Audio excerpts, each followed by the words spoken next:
and read the dispositive portion of the resolution of both houses, which proclaim the duly elected President and Vice President of the Republic of the Philippines. The dispositive portion of the said resolution reads as follows. Resolved further to declare that candidate Ferdinand Bongbong Marcos Romualdez Marcos Jr. and candidate Sara Zimmerman Duterte received the highest number of votes cast for President and Vice President respectively in the national elections held on the 9th of May 2022, and by virtue thereof to proclaim Ferdinand Bongbong Romualdez Marcos Jr. as the duly elected President of the Republic of the Philippines, and Sara Zimmerman Duterte as the duly elected Vice President of the Republic of the Philippines.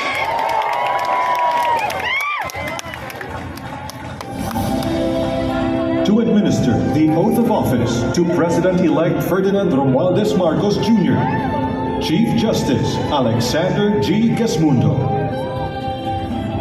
May we request on stage Attorney Liza Araneta Marcos, Ferdinand Alexander Sandro Marcos, Joseph Simon Marcos, and William Vincent Marcos to witness the oath taking.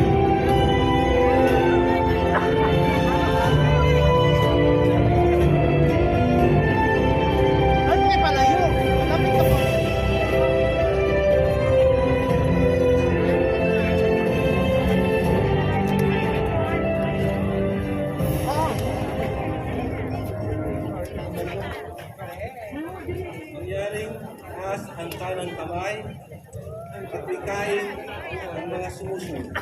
Ako, si Ferdinand Romualdez Marcos Jr. Si Ferdinand Romualdez Marcos Jr. ay mataimtim na nanunumpa. Natutuparin ko ng buong katapatan at sigasig. Natutuparin ko ng buong katapatan at sigasig Ang aking mga tungkulin bilang Pangulo ng Pilipinas. Pangulo ng Pilipinas. Nangangalagaan at ipagtatanggol ang kanyang konstitusyon. Ipatutupad ang mga batas nito. Ipapatupad ang mga batas nito. Magiging makatarungan sa bawat tao. At itatalaga ang aking sarili sa paglilingkod sa bansa. Kasinawa ako ng Diyos. Congratulations, Mr. President.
Marcos Jr.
Excellency David Hurley, Governor General of Australia, and First Lady Linda Hurley, Their Excellencies, Special Envoys, and Heads of Delegations, His Excellency, Most Reverend Charles John Brown, and the esteemed members of the Diplomatic Corps, Vice President Sara Duterte,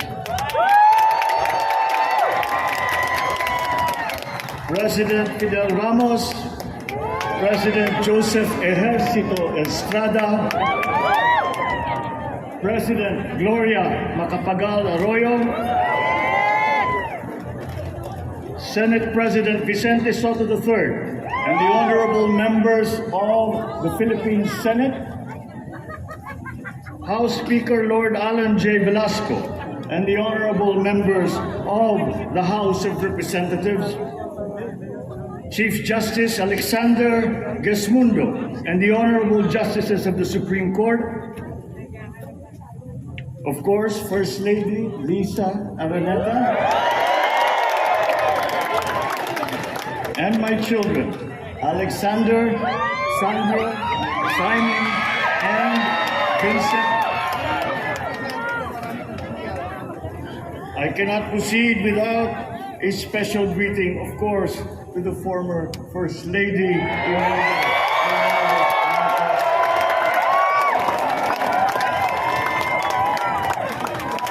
other distinguished guests, ladies and gentlemen, my friends, ang aking minamahal na mga kababayan,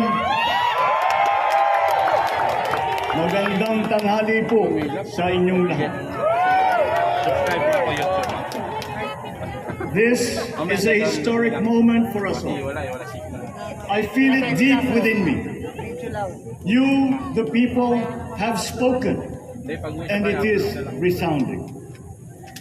When my call for unity started to resonate with you, it did so because it echoed your yearnings, mirrored your sentiments, and expressed your hopes for family, for country, and for a better future. That is why it reverberated and amplified as it did, to deliver the biggest electoral mandate in the history of Philippine democracy.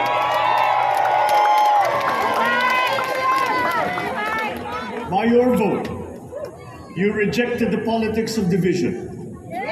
I offended none of my rivals in this campaign. I I listened instead to what they were saying. And I saw little incompatibility with my own ideas about jobs, fair wages, personal safety, and national strength, and ending want in a land of plenty. I believe that if we but focus on the work at hand and the work that will come to hand, we will go very far under my watch. You believe that too. At pinakinggan ko ang tinig ninyo na ang sinisigaw ay pagkakaisa, pagkakaisa, pagkakaisa. We will go farther together than against each other, pushing forward, not pulling each other back, out of fear, out of a misplaced sense of weakness. But we are the furthest from weak.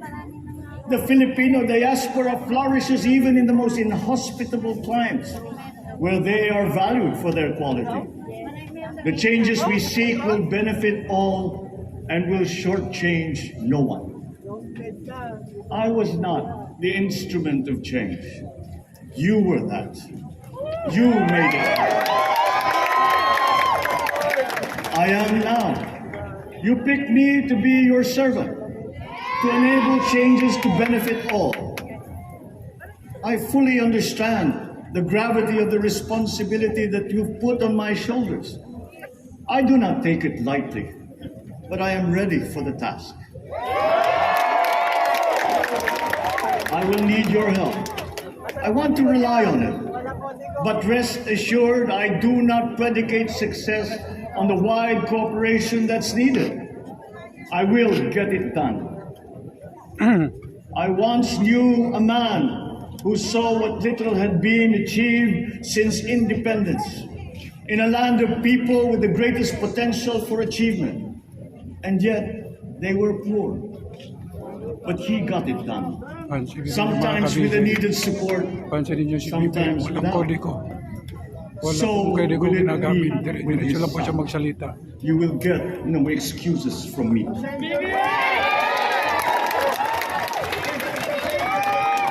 I am here not to talk about the past. I am here to tell you about our future. A future of sufficiency, even plenty, of readily available ways and means to get done what needs doing, by you, by me. We do not look back, but ahead, up the road that we must take to a place better than the one we lost in the pandemic. Gains made and lost, opportunities missed, well-laid plans superseded by the pandemic. Indeed, ours was the fastest growing economy in ASEAN by ways now outdated. We shall be again by a radical change in the way the world must now work to recover what we have lost in that fire and move on from there. We face prospects of the spread of the war abroad, of which we are totally blameless. We seek friendship with all. But countries like ours will bear the brunt of it. And if the great powers draw the wrong lessons from the ongoing tragedy in Ukraine, the same dark prospect of conflict will spread to our part of the world. Yet, there is more out there. Like going forward by new ways of doing that the pandemic forces to adopt. A stronger resilience, quicker adaptability. They are our best prevention. They are our best protection. Quiet reflection in a rough and tumble campaign of a breadth and intensity never experienced reveals some of them, such as the willingness to listen despite the noise, the hesitation to quarrel over differences, and to never, ever give up hope of reconciliation. These gave me the peace to ponder deeper. There are hints of a road not taken that could get us out of here quicker to something better, something less fragile. There is also what what you, the people, did to cope. But this time, empowered by new techniques and more resources. You got by, getting some of what you needed with a massive government help. And for this, I thank my predecessor for the courage of his hard decisions. But there is a way to put more means and choices in your hands. I trust the Filipino. Imagine how much more you'd achieve if government backstops instead of dictating your decisions. Always there to pick you up when you fall, giving what you need to get past a problem. Imagine if it invested in your self-empowerment to bring it closer to taking on whatever challenges come. Imagine a country that, in almost every sense, is you. Now imagine what you and government can achieve together. We did it in the pandemic. We will do it again. But again, I will not predicate my promise to you on your cooperation. You have your own lives to live, your work to do, and there too I will help. Government will get as much done alone without requiring more from you. That is what government and public officials are for. No excuses, just deliver. It was like that once upon a time. I did not talk much in this campaign. I did not bother to think of rebutting my rivals. Instead, I searched for promising approaches better than the usual solutions. I listened to you. I did not lecture you who has the biggest stake in our success. And the forthcoming State of the Nation will tell you exactly how we shall get this done. In this fresh chapter of our history, I extend my hand to all Filipinos. Come, let us put our shoulders to the wheel and give that wheel a faster turn to repair and to rebuild and to address challenges in new ways to provide what all Filipinos need, to be all that we can. We are here to repair a house divided, to make it whole, and to stand strong again in the Bayanihan way, expressive of our nature as Filipinos. We shall seek, not scorn dialogue. Listen respectfully to contrary views. Be open to suggestions coming from hard thinking and unsparing judgment. But always from us, Filipinos. We can trust no one else when it comes to what is best for us. Past history has often proven that. Solutions from outside divided us. None deepened our understanding. They were always at our expense. Never forget, we are Filipinos. One nation, one republic, indivisible. We resisted and never failed to defeat foreign attempts to break up our country in my father's watch. His strongest critics have conceded that. So let us all be part of the solution that we choose. In that lies the power to get it done. Always be open to differing views, but ever united in our chosen goal. Never hesitating to change it, should it prove wanting. That is how agile, resilient republics are made.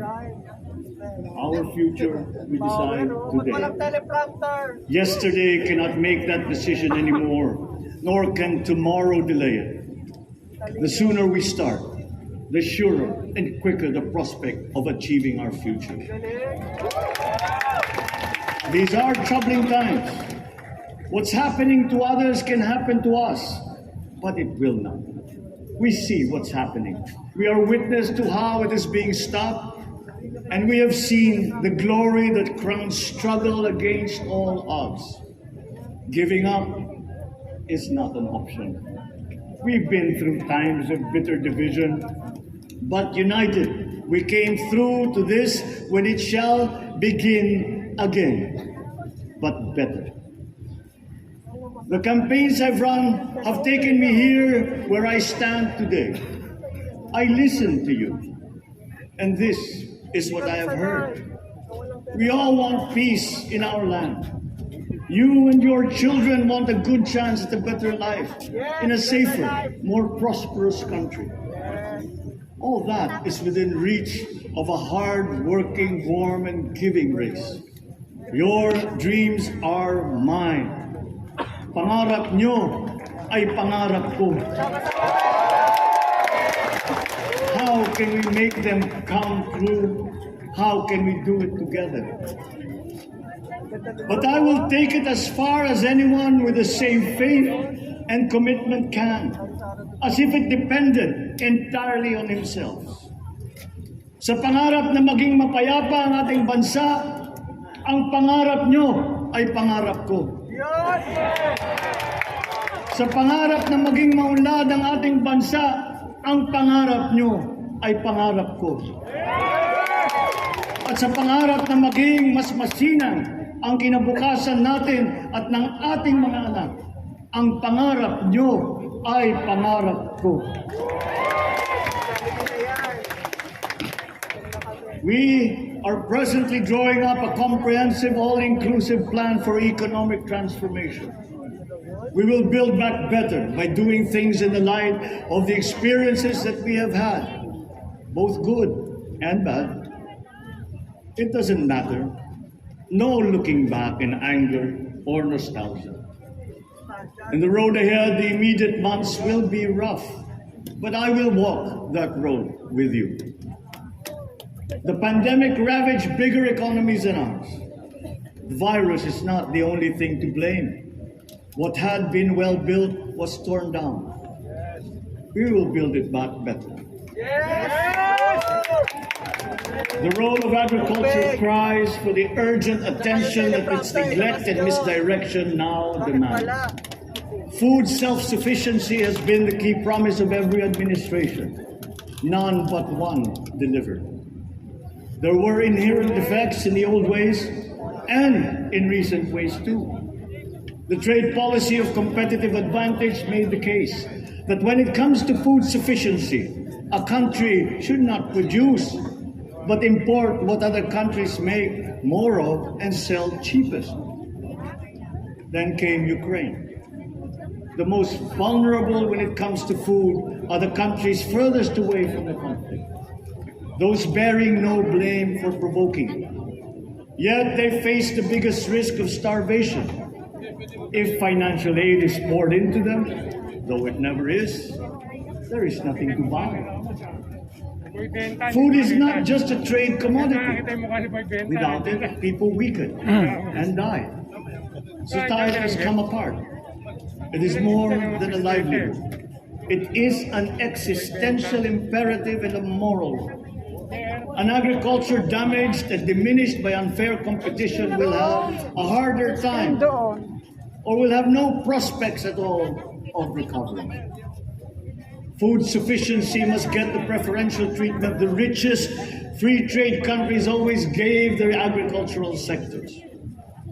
Their policy boils down to don't do as we do.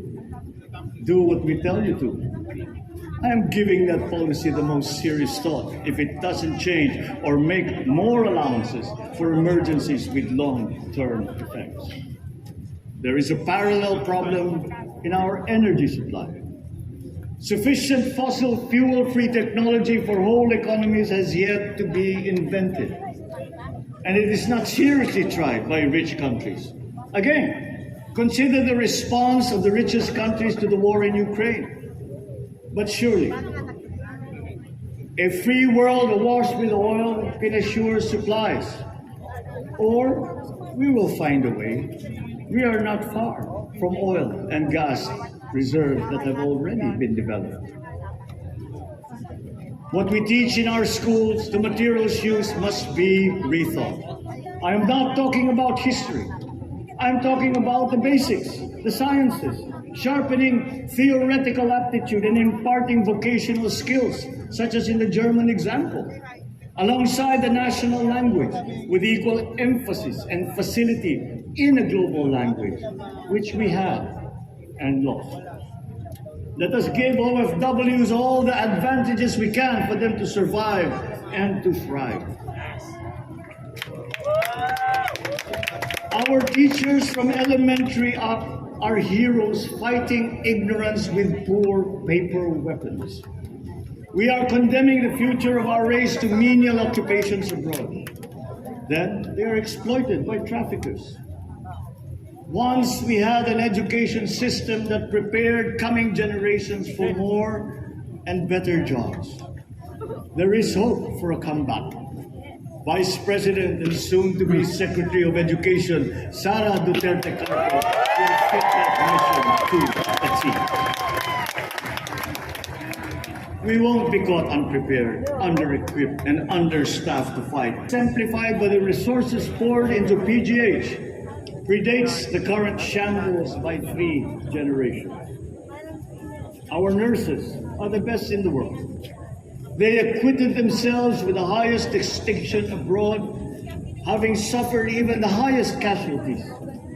With the same exemplary dedication at home, they just got by.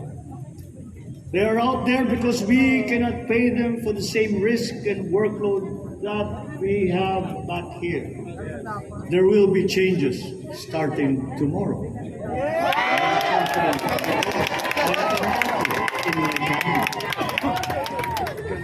There were shortcomings in the COVID response. We will fix it. Out in the open. No more secrets in public health. Remember, I speak from experience. I was among the first to get COVID. It was not a walk in the park. My father built more and better roads, produced more rice than all administrations before his. President Rodrigo Roa Duterte built more and better than all the administrations succeeding. Much has been built, and so well, that the economic dogma of dispersing industry to develop the least likely places has been upturned. Development was brought to them. Investors are now setting up industries along the promising routes built. And yet, the potential of this country is not exhausted. Following these giant steps, we will continue to build. I will complete on schedule the projects that have been started. I'm not interested in taking credit. I want to build on success that's already happening. We will be presenting the public with a comprehensive infrastructure plan. 6 years could be just about enough time. No part of our country will be neglected. Progress will be made wherever there are Filipinos, so no investment is wasted. The recovery of Philippine tourism with its emphasis on accessing nature's beauty, I am sure will exceed expectations. And bigger is not always better, but there's something to be said for economies of scale. And yet the country invites investments in fast-rising industries with quick returns and inflicts irreparable damage for future generations. We have yet to see large-scale practical solutions to pollution, though some are beginning to emerge. But there are tried and proven new ways of mitigation.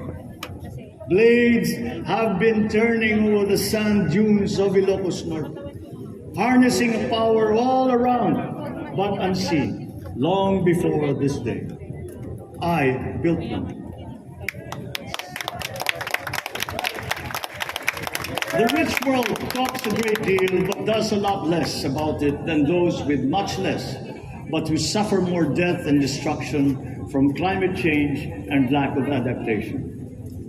We will look to our partners and friends to help the Philippines, who, despite having a very small carbon footprint, is at the highest risk. First, spare victims, then help them recover, and move on to lessen the harmful impact of climate change. We too have our part to play. We are the third biggest plastics polluter in the world, but we won't shirk from that responsibility. We will clean up. you will not be disappointed. So do not be afraid. With every difficult decision that I must make, I will keep foremost in my heart and in my mind the debt of gratitude I owe you for the honor and responsibility that you have conferred on me. Whatever is in a person to make changes for the better of others, I lay before you now in my commitment. I will try to spare you. You have your other responsibilities to carry. But I will not spare myself from shedding the last bead of sweat or giving the last ounce of courage and sacrifice. And if you ask me why I am so confident of the future, I will answer you simply that I have 110 million reasons to start with. Such is my faith in the Philippines.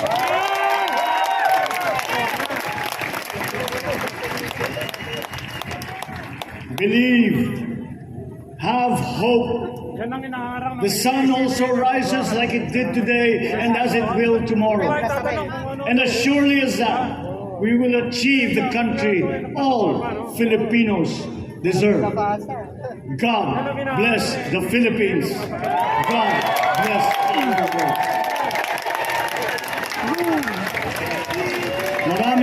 Maraming salamat po sa inyong lahat. Mabuhay ang Pilipinas. Magandang tanghali po.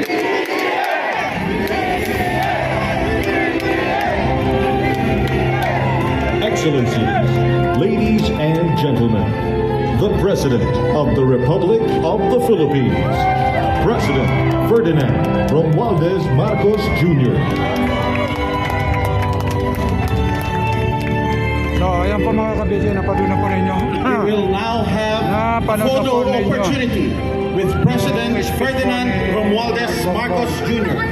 May we invite the first family on stage. First Lady Liza Araneta Marcos, Ferdinand Alexander Sandro Marcos, Joseph Simon Marcos, and William Vincent Yan Marcos. siguro ang inaharang ng mga dilawan na ayaw. Kaya inaharang ng mga dilawan niya na ayaw maging presidente na yun. Napanood na po ninyo, mapapakinggan po ninyo ang promise niya. Pakinggan po ninyo talaga, grabe. Grabe. May we now request Vice President Sara Duterte to join the first family. Isa pa po. Ang ano niya, walang kodigo. Siya rin po yung tatay, walang kodigo nung araw.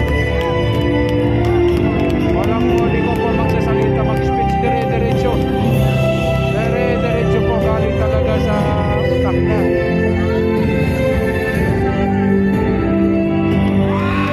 May we now request on stage Chief Justice Alexander G. Gasmundo and Senate President Vicente Soto III to join the first family.